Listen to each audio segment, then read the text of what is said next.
கர்த்தருடைய பரிசுத்த நாமத்திற்கு துதியும் கனமும் ஸ்தோத்திரமும் மகிமையும் உண்டாவதாக. உலகளாவிய எல்கிபோர் அட்வென்ட் மினிஸ்ட்ரி நேயர்கள் யாவரையும் இந்த வார ஓய்வு நாள் பாட நிகழ்ச்சிக்கு அன்போடு கூட வாழ்த்தி வரவேற்கிறோம். இந்த காலாண்டு முழுவதுமாக மறைமுக குறிப்புகள், உருவகங்கள், அடையாளங்கள், வேதாகம தீர்க்க தரிசனத்தை ஆராய்கிற விதம் என்கிற பொதுவான தலைப்பின் கீழாக தொடர்ந்து நல்ல பாடங்களை படித்து வருகிறோம். கடந்த வாரத்திலையும் கூட உலகத்தின் முடிவு காலத்தில் உள்ளவர்கள் என்கிற நல்ல பாடத்தை கற்றுக்கொண்டோம். அதைத் தொடர்ந்து இந்த வாரம் பாடம் 11 ரூத்தும் எஸ்தரும் என்கிற ஒரு நல்ல தலைப்பின் கீழாக ஒரு அருமையான பாடத்தை கற்றுக்கொள்ள இருக்கிறோம். இந்த பாடத்தையும் நமக்கு நல்ல முறையில் கற்றுக் கொடுக்கத்தக்கதாக போதகர் ஆபிரகாம் அவர்கள் நம்மோடு கூட இருக்கிறார்கள். அவரையும் அன்போடு கூட வரவேற்போம். இந்த பாட வேலையிலும் ஆவியானவர் நம்மோடு கூட இடைபெறத்தக்கதாக தலைகளை தாழ்த்தி ஜெபிப்போம். எங்களை கிருபையாய் நேசிக்கிற அன்பின் பரிசுத்த பிதாவே, உம்மை இந்த நல்ல வேலைக்காக நன்றியோடு ஸ்தோத்திரிக்கிறோம் ராஜா. இப்பொழுதும் ஓய்வு நாள் பாடத்தை படிக்க இருக்கிறோம். ஆம் ராஜா, இந்த வேலையிலும் கூட ஆவியானவர் எங்களோடு கூட இடைப்பட்டு அப்பா இந்த வேலையிலும் கூட இந்த பாடத்தின் பொழுது ஆவியானவர் தாமே எங்களை முற்றிலுமாக அப்பா இதோ ஆவியினால் நிரப்ப வேண்டும்படியாக கூட கேட்டு ஜெபிக்கிறோம். ஆம் ராஜா, இதோ இந்த பாடத்தில் இருக்கக்கூடியதான ஒவ்வொரு கருத்துக்களையும் அப்பா இதோ நல்ல முறையிலே நாங்கள் புரிந்து கொள்ளத்தக்கதாக அப்பா ஆவியானவர் உடனிருந்து போதிக்க வேண்டும்படியாகவும் அப்பா இந்த பாடத்தை நடத்துகிற போதகரோடு அப்பா நீர் உடனிருந்து அப்பா அவர்கள் பேசுகிற வார்த்தைகள் யாவற்றையும் அப்பா இதோ உம்முடைய வார்த்தைகளாக இருந்து அப்பா இதோ நீர் எங்களை நடத்த வேண்டும்படியாக கூட கேட்கிறோம். ஆம் ராஜா, இதோ இந்த பாடத்தின் மூலியமாக அநேக காரியங்களை நாங்கள் கற்றுக்கொள்ள உதவுங்க.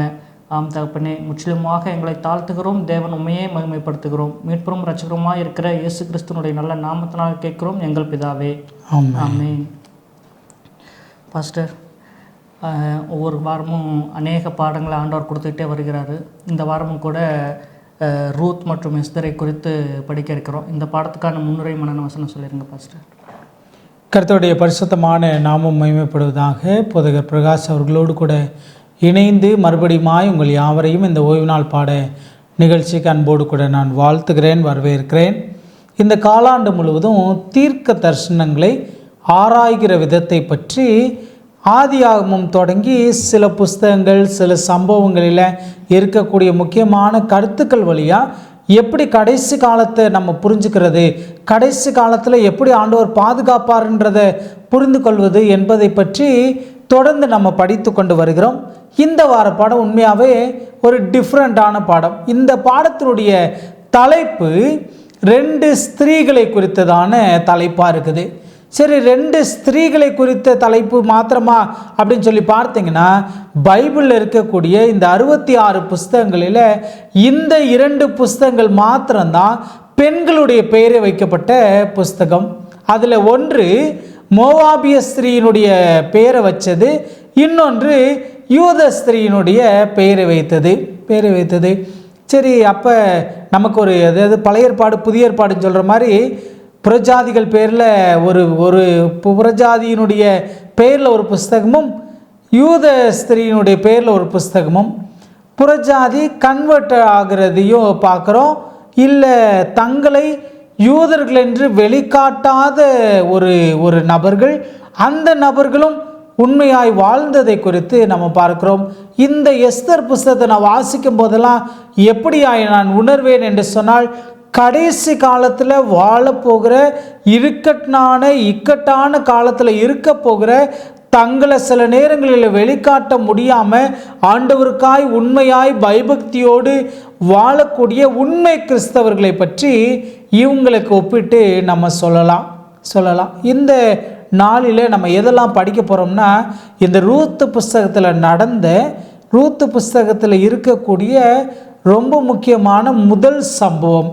அவர்கள் ஆண்டவரை விட்டு, ஆண்டவர் மேலே வைத்திருந்த அன்பை விட்டு, ஒருவேளை சூழ்நிலையினால் அவர்கள் வேறு தேசத்திற்கு கடந்து போவதை பற்றியும், அங்கே போய் எல்லாத்தையும் இழந்து வந்ததுனால அவங்க கற்றுக்கொண்ட பாடங்கள், அந்த சூழ்நிலையில் ஒரு நபர் அவங்களுக்கு உதவியாக இருந்து அவங்களுடைய முழு உரிமையை எடுத்து, இது ஏன் பிள்ளை, ஏன் சொத்து, என்னுடைய உரிமைன்னு அந்த உரிமையை மீட்டு கொடுக்கக்கூடிய ஒரு நபர் அப்படியே எஸ்தர் புஸ்தகத்துக்கு நம்ம திருப்புறோம். நெருக்கடியான காலத்தில் அவர்களுக்கு விரோதமாக செயல்பட்ட ஒரு நபர், அவனிடத்திலிருந்து எப்படி ஆண்டவர் பாதுகாத்தார், அவனை எப்படி அழித்து போட்டார் என்பதையும் அதோடு கூட நிறுத்தாமல் இந்த எஸ்தரை பார்த்து அவங்களுடைய சித்தப்பா சொன்ன ரொம்ப முக்கியமான ஒரு வார்த்தை, அதுதான் கடைசி பாடமாக முடிய போகுது. இந்த காலத்தில், இப்படிப்பட்ட காலத்தில் நீ மௌனமாக இருந்தேன்னா மீட்பு வேற யார்கிட்ட இருந்தாவது வந்துடும். நமக்கு ஒரு எச்சரிப்பா. இந்த காலத்தில் நான் மௌனமாக இருக்கக்கூடாது. தீர்க்க தரிசனத்தை ஆராய்ஞ்சிட்டு வரேன், தீர்க்க தரிசனத்திலேருந்து நிறைய கற்றுக்கொண்டு வருகிறேன். இது நான் எந்த காலத்தில் இருக்கிறேன் என்று புரிந்து கொள்ள வைக்கிறது. ஒருவேளை போன வார பாடத்தை நம்ம புரிஞ்சுக்கிட்டோம்னு சொன்னால், உலகத்தின் முடிவு காலத்தில் இருக்கக்கூடிய ஆண்டோடைய பிள்ளைகள் இப்படிப்பட்ட காலத்தில் மௌனமாக இருக்கிறோம் என்று சொன்னால், இந்த மௌனம் எதை குறிக்கிறது என்பதை பற்றி நம்ம படிக்க போகிறோம். இந்த வார பாடத்தினுடைய மனன வசனம் எஸ்தர் 5வது அதிகாரம் 2வது வசனத்திலிருந்து எடுத்திருக்கிறாங்க. ராஜா ராஜஸ்திரியாகிய எஸ்தர் முற்றத்தில் நிற்கிறதை கண்டபோது அவளுக்கு அவன் கண்களில் தயவு கிடைத்ததினால் ராஜா தன் கையில் இருக்கிற பொற்செங்கோலை எஸ்தர் இடத்திற்கு நீட்டினான். அப்பொழுது எஸ்தர் கிட்ட வந்து செங்கோலின் நுனியை தொட்டாள். இந்த சிந்தனையோடு கூட இந்த வார பாடத்தை நம்ம படிக்கலாம். அருமையான ஒரு முன்னுரை கொடுத்துட்டீங்க பாஸ்டர். பாடத்தின் கேள்விகளுக்குள்ளாக போகலாம். ஞாயிற்றுக்கிழமை பாடத்தில் அப்பத்தின் வீட்டில் பஞ்சம் அப்படின்னு சொல்லி கொடுக்கப்பட்டிருக்கிறது. அப்பத்தின் வீடு எது பாஸ்டர்? என்ன பஞ்சம் ஏற்பட்டுச்சு? அப்பத்தின் வீடு பெத்லஹேம் என்று சொல்லப்படக்கூடிய இந்த ஊருக்கு அப்பத்தின் வீடு என்று பெயர். லஹேம் என்று சொன்னால் அப்பம், இது அப்பத்தின் வீடு. சரி, இந்த அப்பத்தின் வீட்டில் பஞ்சம் வந்துருச்சு. இது எங்கே வாசிக்கலாம் என்று சொன்னால், ரூத் புஸ்தகத்தினுடைய 1 அதிகாரத்தில் நம்ம வாசிக்க முடியும். சரி, பஞ்சம் வந்த உடனே என்ன பண்ணுறாங்கன்னா, அந்த எலிமலேக்கு அவருடைய மனைவி 2 பிள்ளைங்க கூப்பிட்டுட்டு மோவாப் தேசத்திற்கு போயிடுறாங்க. சரி, இந்த பெத்லகேமையும் மோவாபையும் வச்சு பார்த்தோன்னா, பெத்லகேம் அப்பத்தின் வீடு, மோவாப்னா பாத பாத்திரம். அப்ப பாத்திரத்திலிருந்து பாத பாத்திரத்தை நோக்கி போகிறாங்க. தூய்மையிலிருந்து அசுத்தத்தை நோக்கி போகிறாங்க. சுத்தத்திலிருந்து இழிவை நோக்கி கடந்து போகிறாங்க. பஞ்சம் வரும்போது இவங்க இந்த தீர்மானத்தை எடுத்து கடந்து போனாங்களே, அங்கே எல்லாம் கிடைக்கப்பட்டுருதா, அவங்க நினச்சதெல்லாம் நடந்துதான்னு கேட்டிங்கன்னா இல்லை. மக்லோனை இழந்துடுறாங்க, கிளியோனை இழந்துடுறாங்க, எலிமலேக்கை இழந்துடுறாங்க. இழந்து மறுபடியும் திரும்ப வருகிறாங்க. எங்கே வராங்க? திரும்ப தங்களுடைய சொந்த தேசத்திற்கு. கர்த்தர் தேசத்தை சந்தித்தார் என்று கேள்விப்பட்டு வர்றாங்க. வரும்போது வேகமாக பார்த்து நகோமி அப்படின்னு கூப்பிடும்போது, என்னைய நகோமின்னு கூப்பிடாதீங்க, என்னைய மாறாள்னு கூப்பிடுங்கன்னு சொல்கிறாங்க. நகோமினா இனியவள் என்ற அர்த்தம், மாறாள் என்று சொன்னால் கசப்புன்னு அர்த்தம். இனியவள்னு என்னைய கூப்பிடாதீங்க, கசப்புன்னு கூப்பிடுங்கன்னு சொல்கிறாங்க. எனக்கு அன்பான தெய்வ பிள்ளைகளே, அப்பத்தின் வீட்டில் பஞ்சம், கடைசி காலத்தினுடைய நிலைமை இதுதான். இந்த பஞ்சத்தை ஆவிக்குரிய பஞ்சமாய், வசன பஞ்சமாய் நம்ம ஒப்பிடலாம். இன்னொரு விஷயம் என்னன்னு கேட்டிங்கன்னா, வாங்கவும் விற்கவும் கூடாத காலத்தில் நம்மை பாதுகாக்க போகிறாரு. வாங்கவும் விற்கவும் கூடாத காலத்தை இந்த அப்பத்தின் வீட்டில் பஞ்சமாக நம்ம சொல்லிக்கலாம். ஒருவேளை இந்த சூழ்நிலையை கொஞ்சம் அப்படியே நிதானித்து கொஞ்சம் வருஷத்துக்கு பின்னால் திரும்பி பார்த்தோம் என்று சொன்னால், நம்முடைய திருச்சபைகளில் ஆலயங்கள் கூடப்படாமல், வசனங்கள் கேட்கப்பட முடியாமல் ஒரு பெரிய பஞ்சம் ஏற்பட்டது.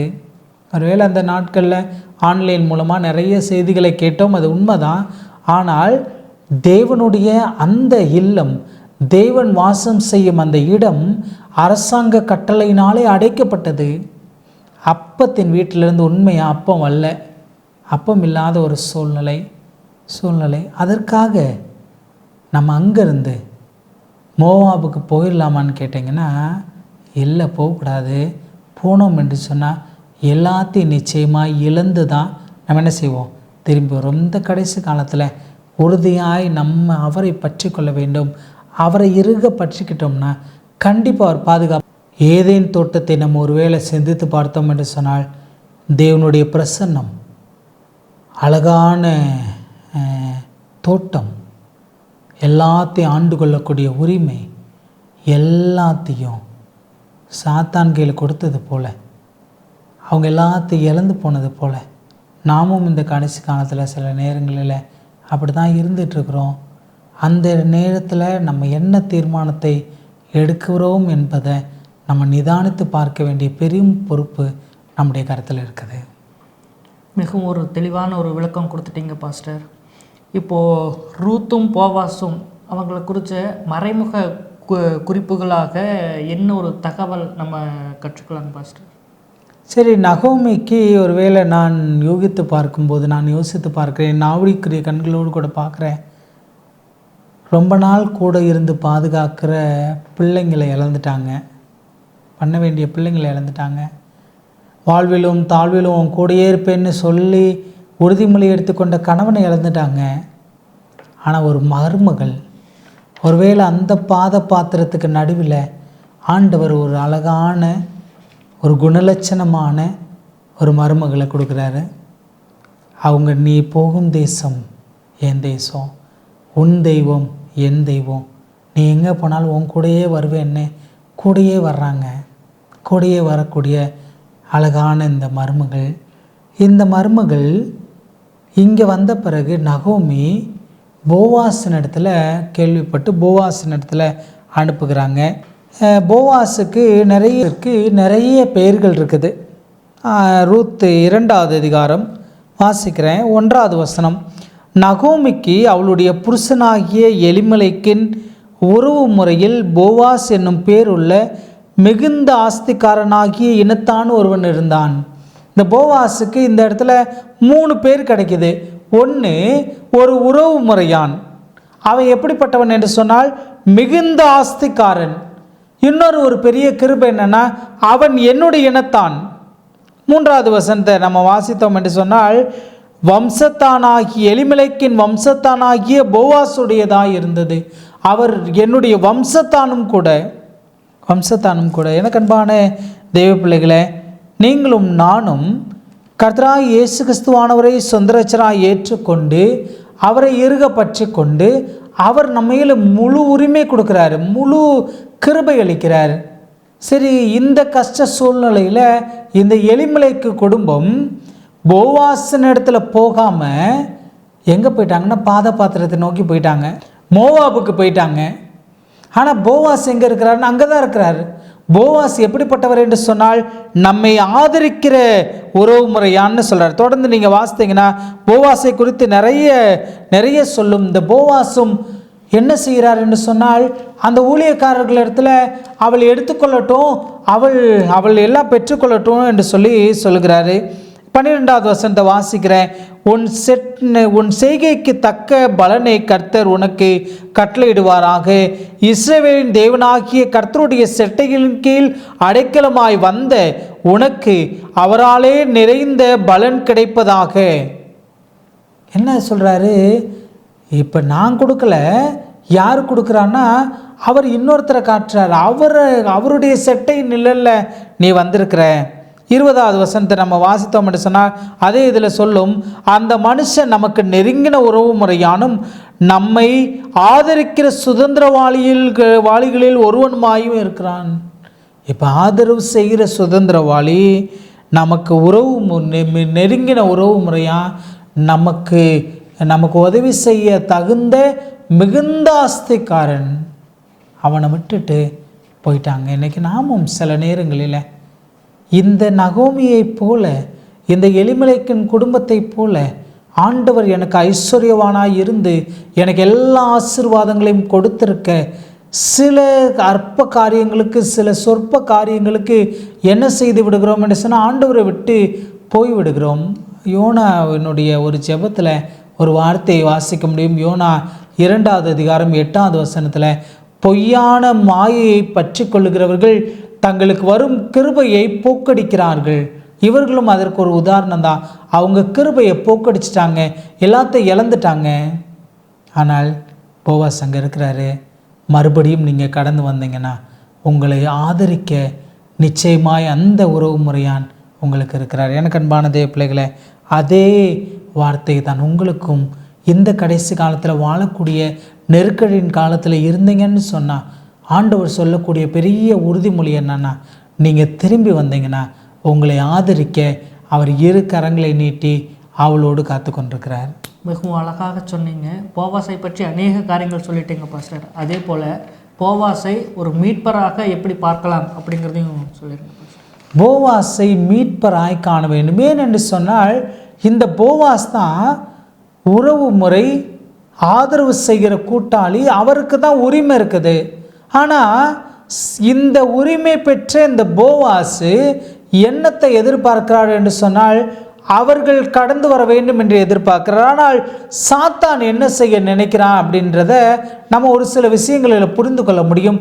மோசையினுடைய சரீரத்தை குறித்து சாத்தான் தர்க்கம் பண்ணுறான். யோபு மேலே கவனம் வைத்து நீங்கள் இதெல்லாம் கொடுத்துருக்குறீங்க, அதனால தான் உனக்கு கீழ்ப்படுகிறான் என்று சொல்லி சாத்தான் யாரெல்லாம் ஆண்டவருக்கு பிரியமாக இருக்க நினைக்கிறாங்களோ அவங்களுக்கு கண்ணமிட்டு அவங்களுக்கு பிரச்சனைகளை கொண்டு வர சாத்தான் திட்டமிடுகிறான்.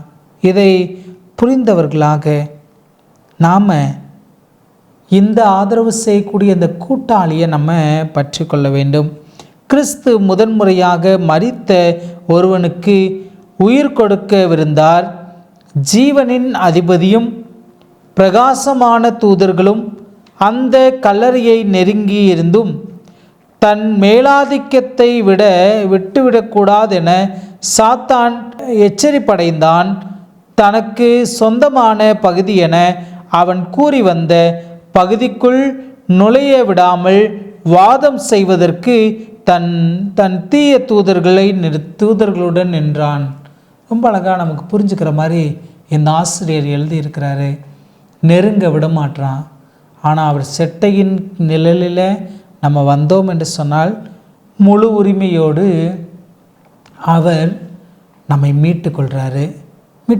கடைசி அதிகாரத்தை நீங்கள் வாசித்தீங்கன்னா அப்படியே இந்த காட்சியை கொஞ்சம் அப்படியே இன்னும் தெளிவாக நீங்கள் பார்த்தீங்கன்னா அவரிலும் கிட்டின இன்னொரு உறவு முறையான் இருக்கிறார் சொல்கிறாரு. அந்த உறவு முறையான் இல்லைப்பா நான் எடுத்துக்கல நீ எடுத்துக்கன்னு சொல்லிடுறாரு. அவங்கள 10 மூப்பர்களை கூட்டி வச்சு வாசலில், அதாவது அந்த அந்த அந்த நகரத்தினுடைய வாயிலில் வைத்து முழு உரிமையை யார் எடுத்துக்கிறான்னா போவாஸ் எடுத்துக்கிறார். இந்த போவாசனுடைய இடத்துல கர்த்தராகிய இயேசு கிறிஸ்துவை வைத்து கொள்ளுங்க. இன்னும் கிட்டின ஒரு நபரை பிதாவின் இடத்துல வச்சுக்கோங்க. இந்த ரூத்தை யார் இடத்துல வச்சுக்கணும்னா நம்ம பர்சனல் லைஃப்பில் என்னை நான் அந்த இடத்துல வைத்துக்கிறேன். என்னை அவர் மீட்டுக்கொள்ள போகிறார். எதில் மீட்டுக்கொள்ள போகிறாரு? நான் பாவின்னு நான் உணரணும். நான் பாவின்னு உணர்ந்து ஆண்டவர் சமூகத்தில் என்னை ஒப்பு கொடுக்க வேண்டும். அவர் பாதத்தில் விழுந்து என்னை ஏற்றுக்கங்கன்னு ஒப்பு கொடுக்கணும். ஃபஸ்ட்டு விஷயம் ரூத் செஞ்சாங்க. செஞ்சதோடு கிட்டின உறவு முறையான் இருக்கிறாரு அப்படின்னு சொல்கிறாரு. அந்த பிதா ஒருவனும் கெட்டு போகக்கூடாதுன்னு சொல்லி ஒரே பேரான குமாரனை நமக்காக அனுப்புகிறார். அவர் நம்மளை ஏற்றுக்கொள்கிறாரு. அவர் யார் முன்னால் நம்மளை முழு உரிமையை எடுத்துக்கணும்னு நினைக்கிறாருன்னா இந்த 10 பிரமாணத்துக்கு முன்பாக இந்த 10 பிரமாணம் தான் எல்லா மனுஷன் மேலும் விழுந்த கடமையாக இருக்குது. அந்த கடமையாக இருக்கக்கூடிய அந்த 10 பிரமாணத்தை வைத்து உன் குணலட்சணத்தை நீ மாற்றிக்கன்னு சொல்லி அவங்க முன்னால் முழு உரிமையை எடுத்துக்கொள்கிறார். எனக்கு அன்பான தேவ பிள்ளைகளே, கடைசி காலத்தில் வாழ்ந்து கொண்டிருக்கிற நமக்கு பிரமாணம் தேவையில்லை, பிரமாணம் அழிந்து போய்விட்டது என்று சொல்லி அநேகர் இன்றைக்கு பேசி கொண்டிருக்கிறாங்க. 10 கற்பனை தேவையில்லை, அது யூதர்களுக்கு எழுதுனதுன்னு நிறைய சம்பாசனைகள் இருக்கிறது. ஆனால் வேதம் தெளிவாய் சொல்கிறது, ஞானி தெளிவாய் சொல்கிறார், எல்லா மனுஷர் மேலும் விழுந்த கடமை இதுவே. நன்மையானாலும் தீமையானாலும் கர்த்தர் நியாயத்தில் கொண்டு வந்து நிறுத்துவார். இந்த பிரமாணம்தான் என்னை பரிசுத்தவான் என்ற உரிமையை கொடுத்து என்னை அந்த பட்டண வாசலிலிருந்து பட்டணத்துக்குள்ளாய் மீண்டு வர செய்கிறது. அந்த உரிமையை நீங்களும் நானும் பெற்றுக்கொள்வதற்கு இந்த கடைசி காலத்தில் வாழக்கூடிய நாம் அவர் நிழலுக்குள்ளே வந்தோம்னா, அவரை ஏற்றுக்கொண்டோம் என்று சொன்னால், அவர் நம்மை கண்டிப்பாக ஏற்றுக்கொள்கிறார் என்பதற்கு ஒரு பெரிய சாட்சியாக இருக்கிறது. இந்த அடையாளத்தை பார்த்த நாம் அதை நம்முடைய வாழ்க்கையில் அபியாசிக்க வேண்டும். அருமையாக சொன்னீங்க பாஸ்டர். இப்போது ஆமானையும் சாத்தானையும் ஒப்பிடுவதால் நம்ம என்ன எச்சரிப்பை பெற்றுக்கொள்ளலாம் பாஸ்டர்? இப்போ ஆமான் சாத்தான், இது வரைக்கும் ரூத்து புஸ்தகத்தை வாசித்தோம். இப்போ எஸ்தர் புஸ்தகத்துக்கு வர்றோம். எஸ்தர் புஸ்தகம் கொஞ்சம் பெரிய புஸ்தகம் தான். எஸ்தர் புஸ்தகத்தில் என்னெல்லாம் காண முடியும் என்று கேட்டிங்கன்னா, தேவன் கர்த்தர் என்ற வார்த்தை எஸ்தர் புஸ்தகத்தில் இருக்காது. பைபிளில் அது ஒரு யூனிக்கான புஸ்தகம். யூதர்கள் இருக்கிறாங்க, ஆனால் யூதர்கள் ஆசரிப்பு கூடாரம், பலிமுறைமை இதெல்லாம் அங்கே இல்லை. அதை பற்றின எந்த தகவலும் இல்லை. தங்களுடைய பூர்வதத்தையும் தங்களுடைய குலத்தையும் வெளியே சொல்லாத ஒரு யூதர்கள். ஒருவேளை யோனாவை நீங்கள் பார்த்தீங்கன்னா, நீ யார், எந்த ஊருன்னு கேட்டால் அவன் எழுந்து, நான் எபிரேயன், சமுத்திரத்தையும் வானத்தையும் உண்டாக்கின தேவனிடத்தில் பயபக்தி உள்ளவன்னு ஒரு தைரியமாக சொல்கிறான். யூதர்கள் தங்களுடைய என்ன சொல்லலாம் ஐடென்டிட்டியை சொல்கிறதுல சற்றும் தளராதவர்கள். ஆனால் இங்கே யாரை பார்க்க முடியும்னா, ஒரு செக்குலர் ஜூயிஷை பார்க்க முடியுது. ஆர்த்தடாக்ஸாக இல்லை, செக்குலர் ஜூயிஷாக பார்க்க முடியுது. இது யாரை குறிக்குது என்று சொன்னால் நம்மளை தான் குறிக்குது. கடைசி காலத்தில் வாழ்ந்து கொண்டிருக்கிற நாம் சில நேரம் சத்தியத்தை ஏற்றுக்கொண்ட, என் கணவனுக்கு தெரியாமல் நான் சத்தியத்தை கடைப்பிடிச்சிட்டு வரேன், என் மனைவிக்கு தெரியாமல் நான் இந்த சத்தியத்துக்குள்ளே இருந்துகிட்ருக்கிறேன். ஒருவேளை நான் இந்த சத்தியத்தை ஏற்றுக்கொண்டு விட்டேன், ஆனால் என் குடும்ப சூழ்நிலை இன்றைக்கு நான் அதை வெளியே சொல்ல முடியாமல் இருக்கிறேன். ஆனால் எனக்கும் ஆண்டோருக்குமான உறவில் நான் கரெக்டாக இருந்துகிட்ருக்கிறேன். நான் ஏன் ஓய்வு நாளை கீழ்ப்படுகிறேன், ஓய்வு நாளை கரெக்டாக கடைப்பிடிக்கிறேன்றதை யாரும் கண்டுபிடிச்சு விட முடியாதபடிக்கு என்னால் முடிந்த அளவுக்கு ஆண்டவருக்கு உண்மையாய் நான் இந்த சத்தியத்திற்காய் இருக்கிறேன். நிறைய பேரை காண முடிகிறது. அவங்கெல்லாம் இதற்கு உதாரணமாக. ஒருவேளை வெளியே சொல்லலாம்னு பரவாயில்ல, உன் குணலட்சணம் தான் உன்னை என்ன செய்ய போகுதுன்னா மீட்க போகிறது. இப்போ ஆமான் வர்றான். இப்படி இருக்கிறவங்கள அவனால் சகித்துக்கல முடியலை. எப்படியாவது அவங்கள அழிச்சிடணும், அந்த தேசத்தையே அந்த இனத்தையே ஒன்றுமில்லாமல் ஆக்கணும், இப்படிப்பட்டவர்களை ஒன்றுமில்லாமல் ஆக்கிடணும்னு நினைக்கிறாங்க.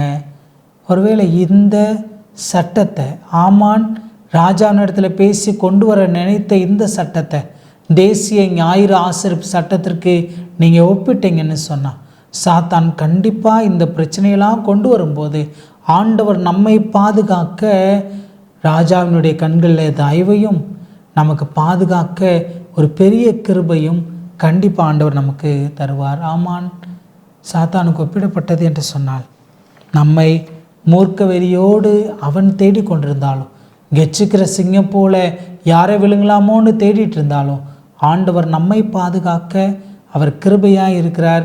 நம்முடைய தேவையான ஒரே ஒரு காரியம் என்னன்னு கேட்டிங்கன்னா, நம்முடைய குணலட்சணங்கள் சரியாக இருக்க வேண்டும். எஸ்தர் புஸ்தகத்தில் நம்ம ஒரு காரியத்தை காண முடியும். எஸ்தர் தன்னுடைய பூர்வோதரத்தையும் தன் குலத்தையும் மொர்தெகாய் சொல்லி கொடுக்கும்போது அங்கேயும் கீழ்ப்படிஞ்சு நடந்தாங்க. இப்பொழுதும் கீழ்ப்படிந்து நடந்தால்னு ஒரு வசனத்தை பார்க்க முடியும். எப்பொழுதுன்னு கேட்டிங்கன்னா, ராணியான பின்பும். எவ்வளோ தேசத்திற்குன்னா 127 நாடுகள், இந்து தேசம் முதல் எத்தியோப்பியா வரைக்கும் இருக்கக்கூடிய அத்தனை தேசத்திற்கும் பட்டத்து ராணியான பின்பும் அந்த தகப்பன் சொல்லி கொடுத்த அந்த காரியத்துக்கு அப்படியே கீழ்ப்படிச்சிருந்தாங்க.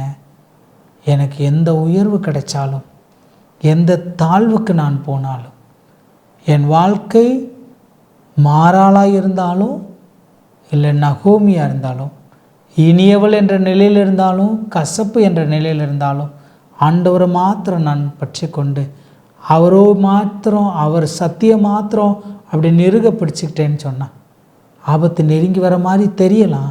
அந்த ஆபத்துக்கு நடுவில் தூதர்கள் உங்களை தங்கள் கைகளில் ஏந்தி கொண்டு போவார்கள் என்று சொன்ன அந்த வாக்குத்தத்தத்தின்படியாய் ஆண்டவர் நம்மை பாதுகாப்பார் என்பதற்கு ஒரு பெரிய உதாரணம், ஒரு பெரிய சாட்சி, ஒரு பெரிய அடையாளம் எதுன்னு கேட்டிங்கன்னா இந்த எஸ்தர் புஸ்தகம்.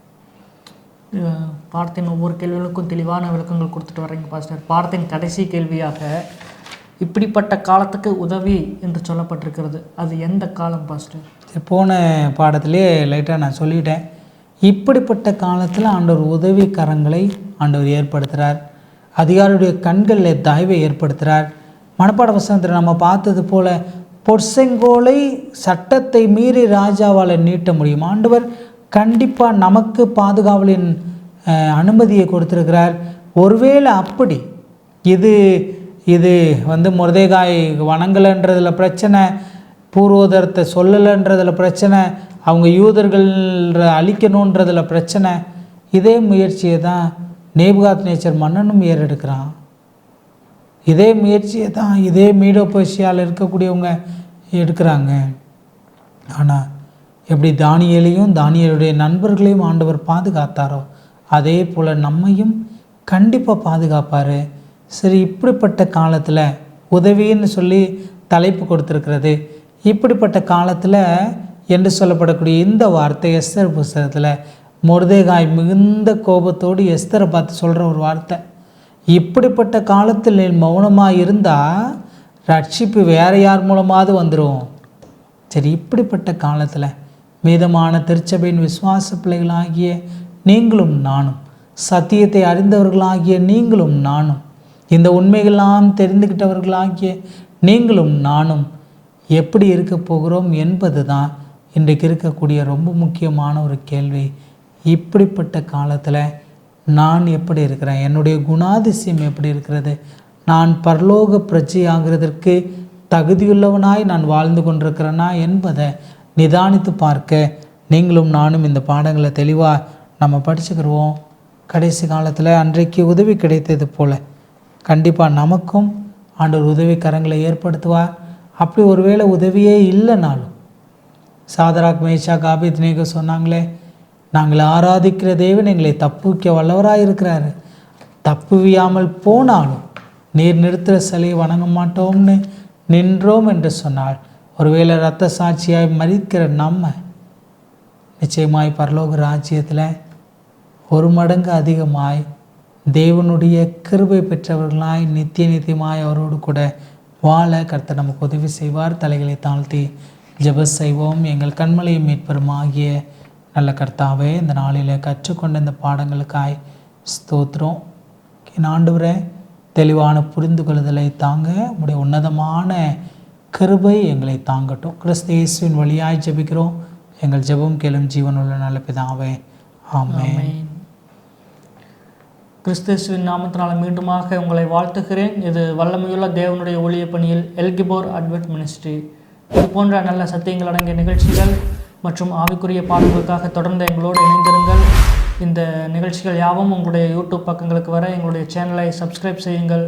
இந்த நிகழ்ச்சிகள் யாவும் உங்களுக்கு பிடித்திருக்குமானால் லைக் செய்யுங்கள். இது உங்களுடைய உறவினர்கள் நண்பர்களுக்கு உபயோகமாகும் என்று நினைத்தீர்களானால் அவர்களுக்கும் பகிருங்கள். ஏதாவது கேள்விகள் சந்தேகங்கள் இருக்குமானால் கமெண்ட் செக்ஷனில் பதிவிடுங்கள். தேவன் தாமே உங்கள் யாவரையும் ஆசீர்வதித்து பலப்படுத்துவாராக. ஆமென்.